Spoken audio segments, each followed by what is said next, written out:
খুলনায় অপহরণের 5.5 ঘন্টা পর খাদ্য পরিদর্শক সুশান্ত কুমার মজুমদারকে উদ্ধার করেছে পুলিশ।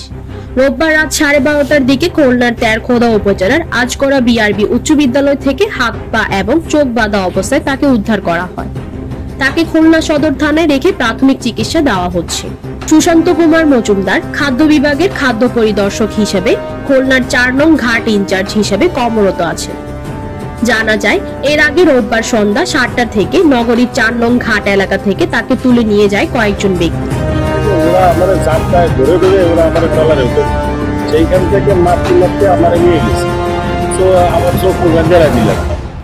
অপহরণকারীরা নিজেদের পুলিশ পরিচয় দিয়েছিল। অপহরণের পর পরিবারের কাছে মুক্তিপণ দাবি করে চক্রটি। এই ঘটনায় খাদ্য কর্মকর্তা স্ত্রী মাধবী রানী মজুমদার রাতেই খুলনা থানায় একটি লিখিত অভিযোগ করেন। খুলনার সদর থানার ওসি হাওলাদার সানোয়ার হোসেন মাসুম বলেন, অপহরণের পর থেকে পুলিশের একাধিক ইউনিট 4 দিক থেকে অভিযান করে।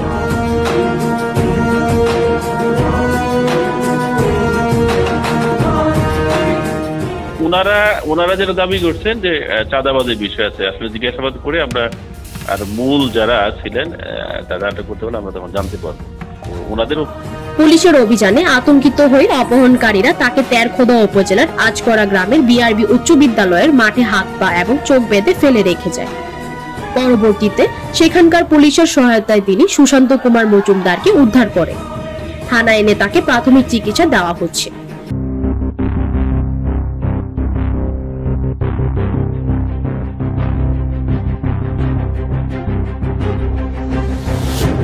তিনি বলেন, অপহরণকারীরা চাঁদা দাবি করছিল।